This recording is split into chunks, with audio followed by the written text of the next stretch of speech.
Hey guys, Zen here. Welcome to the channel. And today's the day where I finally upload the video you guys have been asking for. How do you deck build in Pokemon Pocket?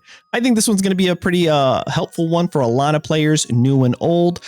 Maybe even if you're a competitive player, this is going to be more so geared towards players that don't just want to play the same old meta deck lists over and over again, but also the players like me that get super excited that when a new set comes out, you start deck building and putting all these really fun and quirky strategies together. So today we're going to talk over my thought process in deck building. I'm going to show you the website that I use, that I've used on live stream to build some really spicy decks with chat, as well as maybe even build a live deck with you guys with something from like Genetic Apex that nobody uses. But then also I'll try to show you putting all my ideas together and build a new deck for the new set that is yet to come out yet. We'll do something with Buzzwole. That could be a lot of fun. So if you're excited, don't forget to like the video, subscribe so you don't miss out on content like this, and let's hop right into it with the Steam Zard deck list using this as our canvas for today's video. So right off the bat, there are three ideas or things that like kind of guide how I build a deck in Pokemon Pocket. And the number one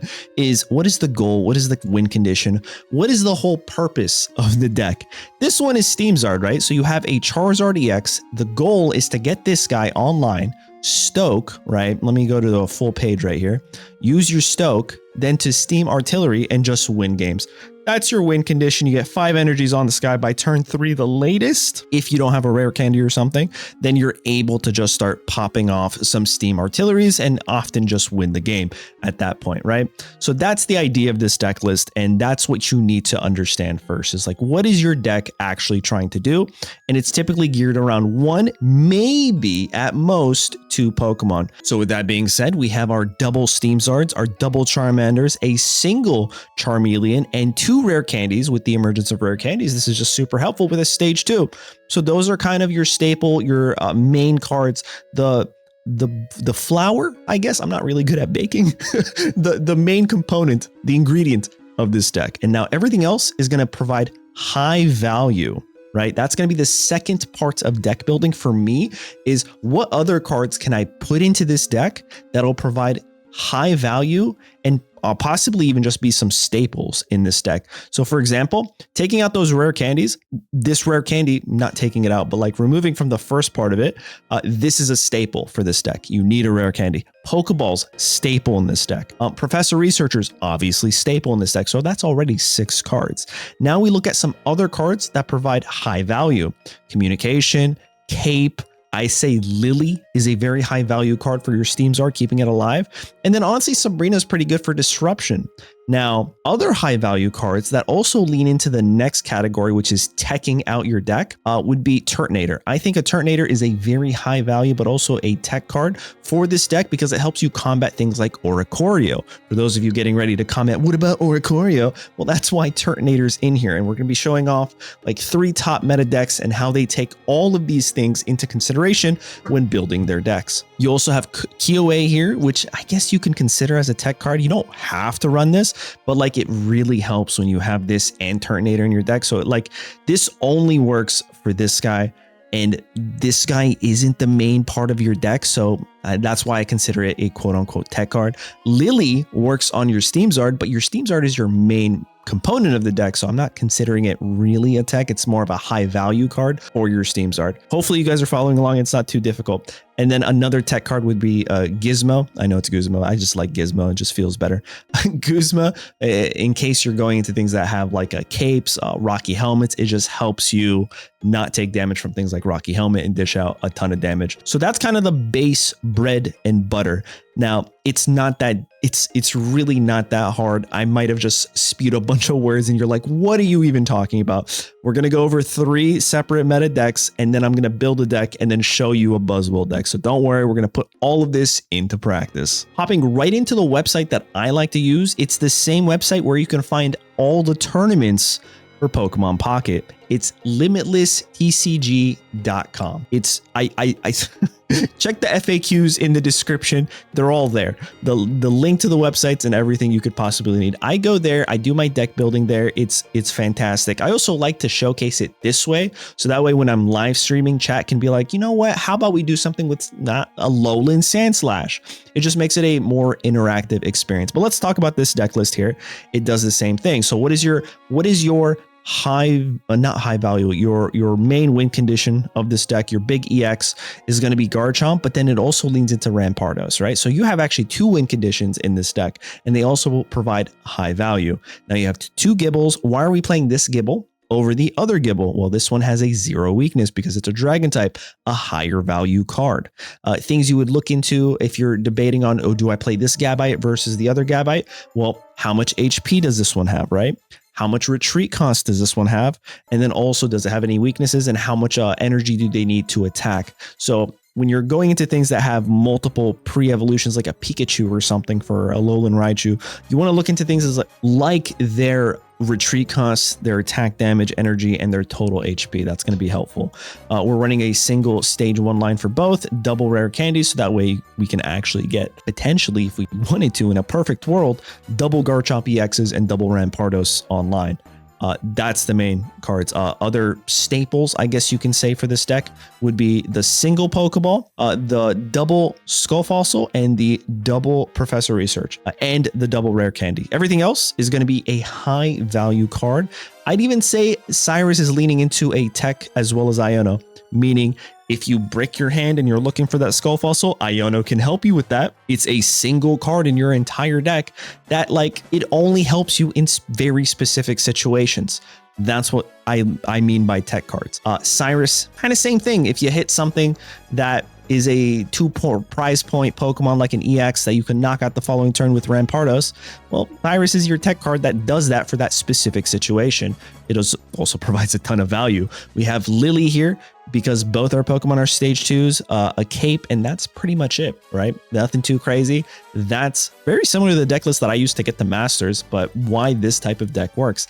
Now let's talk about Darkrai and Giratina. You know, that deck list that was #1 last set and still really good this set, and everyone was like, oh, but Oricorio is going to shut them down. Introducing the tech card for it, Kamala, right here. You see what I'm going, you see where we're going with this? You have your high value cards, your staple cards, your Giratina EX, Darkrai EX, which I don't have to tell you guys, I'm sure you're quite very familiar with these 2 cards and what they do, but now everything else is almost like a high value and a tech card at the same time. Let's start with the staple high values, your research, your Pokeballs. I'd say your single cape is pretty good. Your leaf is pretty good. I think the Mars in this deck almost leans towards high value, which is it just feels icky to say out loud, but it really does, especially if you're going into things that are that have rare candy decks that use stage 2s. The Mars in this deck is it provides a lot of high value. And now you have a Kamala here, where if your opponent's playing Oricorio, well, you have a tech card that counters that for you on top of the Darkrai's chip damage. You're really not worried. You have Guzma, Cyrus, Leaf, Sabrina, double Nurse Joys, and there's the deck list. Nothing too crazy, right? I mean, it's pretty self-explanatory. I hope it makes sense. If it doesn't, leave comments down below. Join the Discord. We have a very great, welcoming community, and we help each other in Discord with deck lists. Like I've seen time and time again since the first release, everyone's sharing their deck list, and in the threads, hey, try this, or this is a good neat idea, or this reminded me of this one deck that I tried, and everyone's trying to help each other. So if you're looking for more help, definitely check out the Discord. Links in the description down below. Now let's hop into an actual deck builder. I use the random generator. What is there? You can barely see it right here. Let's do Machamp EX. No one ever plays Machamp EX, right? So let's say we were trying to build a Machamp EX deck list. Well, then we have our double Machamp EXs, right? Now, this is where things get a little spicy. Let me go look up Machamp and see how many variations. We have a few variations here. We have this one, and we have this. Oh, can I not? Right there. Okay. So we have 2 different variations. This Machamp has 70 HP and this one has 60 HP. They both have a move that requires 1 energy, and this one does 20 and this one also does 20. However, this Machamp retreats for 1, whereas this one retreats for 2. And in my opinion, I think retreating for 1, preserving energy, into a card that will essentially need 3 energy to attack is way more valuable. So we're not going to be using the genetic Apex Machamp, and instead we're going to be using the Boulder Machamp. Okay, hopefully that makes sense. It's pretty self-explanatory. If you want, I guess you could run both, but why? Like the one that retreats for 1 is way better. Next, let's look up the Machokes in case you wanted to actually run a single Machoke, right? So we have the Machoke from Genetic Apex and then the newer one holding a Boulder. I guess they're all holding something. This one is 100 HP, whereas the other one is also 100 HP and that deals 50, guaranteed 50 for 2 energy. And then Pummel deals 30. However, if you flip heads, could deal an extra 30. Now, there's really no reason, like right or wrong reason here. I personally like the guaranteed. I don't maybe want to do coin flips, right? Especially if you just need 50 damage on the board. I think that's definitely the way to go. Now, how are we going to get this guy online? 3 energy is a lot. 3 energy is a lot for a Pokemon. Now, there are a bunch of different ways to do this. And I guess you can go with Passimian EX, right? There's no real way to guarantee that this is your first Pokemon to come out and then you take that energy onto the Machamp. So I would lean away from this. I don't think this is a good option. Instead, I think going for something that also provides a ton of value and deals a ton of damage for very little energy. Yeah, Rampardos is definitely the way to go. So let's throw him in there. Let's throw a single Cranidos as well. We're at 8 cards so far. And I think that's going to be it for Pokemon. I guess you could put more, but you really don't want to clog your deck list. At least I don't. Now, first things first, I throw in my staples, which are going to be my research, my Pokeballs, and then of course my fossils, my skull fossils, and that puts me at 14, which leaves us open for 6 cards total. We have a Rampardos and a Machamp EX, which are both stage 2. So I think a single Lily at least would provide value. I think a communication, because this is going to help us get to those evolutions that we're looking for. And then, oh my God, I almost forgot 2 other staples. So we actually don't have 4 more cards. We only have space for 2 more cards. There we go. Communication, Lily, Rare Candy. Now we really want to think about what stops us, right? What are we losing to here? We're losing to things like Giratina. I think a Giratina hitting my Machamp does 150 damage. My Machamp here has a solid 180 HP. So 150 chip damage, maybe, and red, and then their Giratina can knock me out. So because of that, I think something I would want to do, because I do 120 damage, and I know most Giratinas will just attack you. Maybe if they don't have a cape, will drop themselves back down to 130, dealing that 20 damage to themselves. I think something like a Giovanni or maybe even a Rocky Helmet makes a lot of sense to stop them from attacking you. Now, you might not see the vision there, and it's kind of tough. So I'm just going to put all the cards real quick. I want that card. I want the Giovanni. A Sabrina might be good for disruption. And at this point, you're noticing, you probably don't see, I'm at 21 cards. So this is okay. This is what I use the website for. I pretty much put all the cards, maybe a red card, right, for disruption. And throw in a cape as well. And I think that's pretty good. I think that's pretty good. So at this spot right here, we have a couple options. I think the Giovanni, even though it's a tech card, I don't think we need it, so I'm just going to remove this guy. He's gone. We're at 22 cards. Sabrina's pretty good because let's say they have the Sabrina out. Well, I mean, they have their Giratina out. Well, you can swap out for something else, bring him in, and attack and potentially win the game. So I think that stays. Red card, it's too RNG based. I'm going to remove that, which brings us down to 2 item cards. Now, these 2 item cards, the Rocky Helmet works in a very specific situation, but if they Guzma you, it's kind of useless. I think we just drop the Rocky Helmet. We keep the cape, and there we go. We got a perfect 20 card here. The Lily synergizes with the cape, brings this guy up to 200 HP. That's not too bad. And then if you really needed to, you can just hopefully retreat at 3 energy since you're attacking into your Rampardos that only attacks for 1 energy, and you could knock out the Giratina that way. So I think that's a better option this way. You also don't take damage if you don't knock them out. So there you go. Machamp EX. Hopefully I didn't ramble on too much. And there's a deck list for Machamp EX that no one's probably going to play, but it is playable. It is a playable deck list. That's kind of how I go about deck building. I literally just verbalized my thought process. So hopefully it didn't sound like just word vomit. Now let's check out Buzzwole. All right, we'll be using Photoshop to explain this.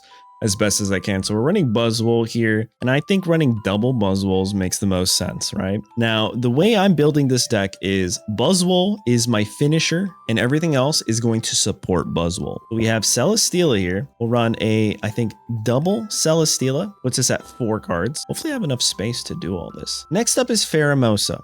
And the idea behind Pheromosa is we can lead with Pheromosa. Pheromosa only requires 1 energy, which means the following turn we can invest into our Buzzwole, maybe even 2 Buzzwoles on the bench, and we don't even have to worry about it after that.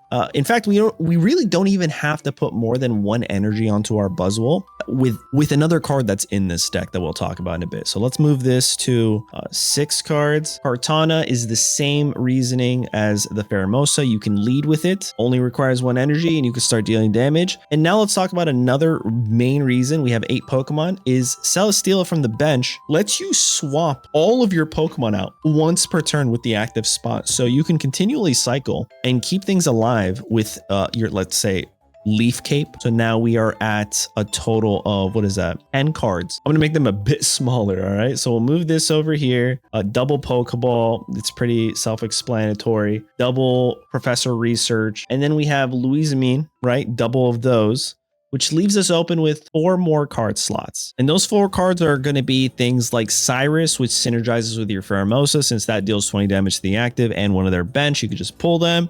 Celesteela's ability, bring in the Buzzwole and potentially just knock it out with 120 damage. Now, I was toying with the idea of Mars. You could throw in a Mars here for disruption, but it just, I don't feel like Mars is that great. In case you lose something like your Buzzwole, you can have a comeback mechanic, reduce their hand size to 1, and then get another Buzzwole online or use your Pheromosa and Kartana to close out games. However, I think the option of running double Ericas for sustain is way better, right? I think that provides way more value, turning this into a 170 HP Pokemon and then giving it a 50 heal every turn is pretty solid. And then finally a tech card, Guzma, because that goes great with Lusamine. Speaking of Lusamine, this is why I said earlier you only need 1 energy on your Buzzwole. 1 on the bench, 1 on the bench, that's it. Let's say you lead with Pheromosa, they knock out your Pheromosa, right? It's not great, things aren't looking too hot. Well then, you bring in your Buzzwole, you Louisamine, you take that 1 energy, it goes to them. That turn, you give your energy zone to your Buzzwole. Well, now you have a Buzzwole that's online. It's pretty great. You know what else you can do? You can retreat into the second Buzzwole that already has an energy, and you could Louisamine again. Do you see what I'm saying? So you can double Louisamine 2 turns in a row. And that's kind of the idea of this deck that we just went ahead and built before the set even went live. And this is kind of what I do, right? This is what I'm excited about, looking forward to doing. I'm very excited, and I hopefully explained it in a way that helps you guys better understand my personal thought process behind deck building. But again, if you guys have any questions, let me know in the comments, join the Discord. I hope you enjoyed this deck building video. Don't forget to like the video, subscribe so you don't miss out on quality content like this, because the new set is right around the corner and your boy is going to cook up some spicy decks. There you guys have it. Thanks again. I'll catch you in the next one. Later.